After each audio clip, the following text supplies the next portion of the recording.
Kiki on this interesting story. So New York City just crowned its internet daddy. Well, his double, okay? A Pedro Pascal lookalike contest lit up the Lower East Side on Father's Day with 30 mustached men channeling Pedro's signature smolder.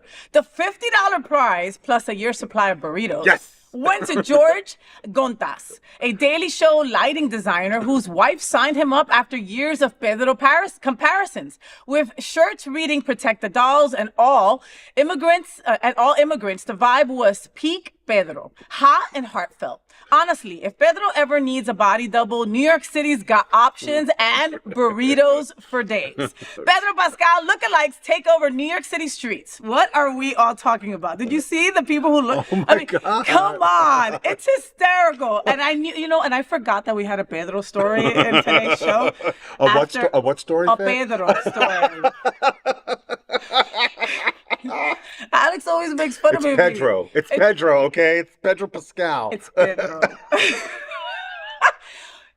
Okay, I have lots of friends. My old abuela used to watch TV. Your whole Abuela. Abuela?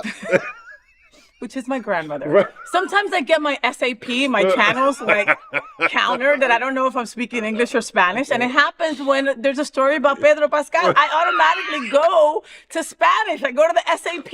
I don't know why. Come on. But, okay, so should I say Pedro Pascal? No.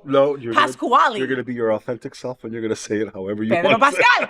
I did not know we were going to talk about Pedro Pascal in this show. And mind you, we kind of always talk about Pedro Pascal because I have a heart on for him. There's always something to say. What is it about? I don't know. Is it like he's kind of like the way Tom Hanks, but like he's like the everyman, but like the Latin everyman, but like hot. Yes. He's kind of like a hot everyman. And he's been he's been on a million shows. If you go and look at his track record, he's been on a lot of things that I didn't even know he was in, right? Yeah. So it wasn't like he was an overnight success or like when The Last of Us and all these other movies came out, all of a sudden he was on the radar. No, that was just when he got on my radar, right? So I saw him in Narcos, which I loved as well.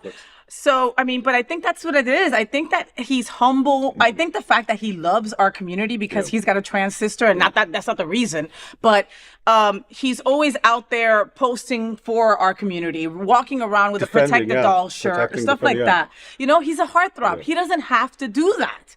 If you ask him, though, he has to do that.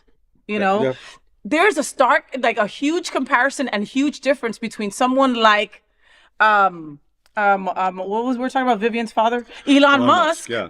There you right? go. The antithesis. The antithesis of it. Having someone who is trans or LGBTQ in their family and it making you have to fight more for them. Imagine if Elon took all of his resources, which are so much. Pedro has resources. Pedro, excuse me. But if Elon took all of his resources and channeled them into helping and moving the trans community forward, the billions and billions and billions of dollars, the things that could be created, but that won't happen. That's not the way the universe wants it. Nope. Anyway, so congratulations to the winner. A lot of burritos, man. Where are the burritos from? That's a lot of farting. That's a lot of farting. Obviously a top. That's a lot of fun. So I don't know why this reminds me of this, but I'm going to say it anyway, right? So I hosted a chili cook-off at the Eagle. Oh, that's right.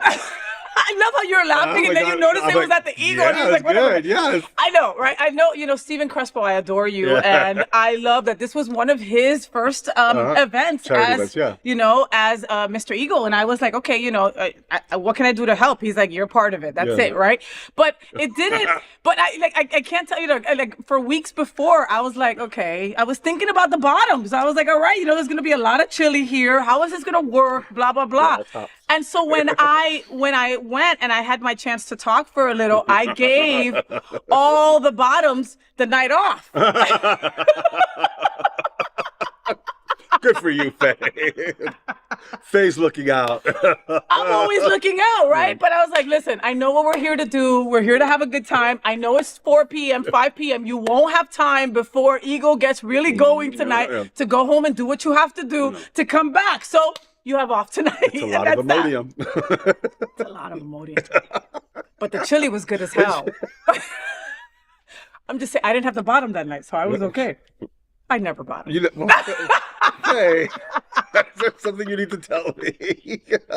I knew it. No.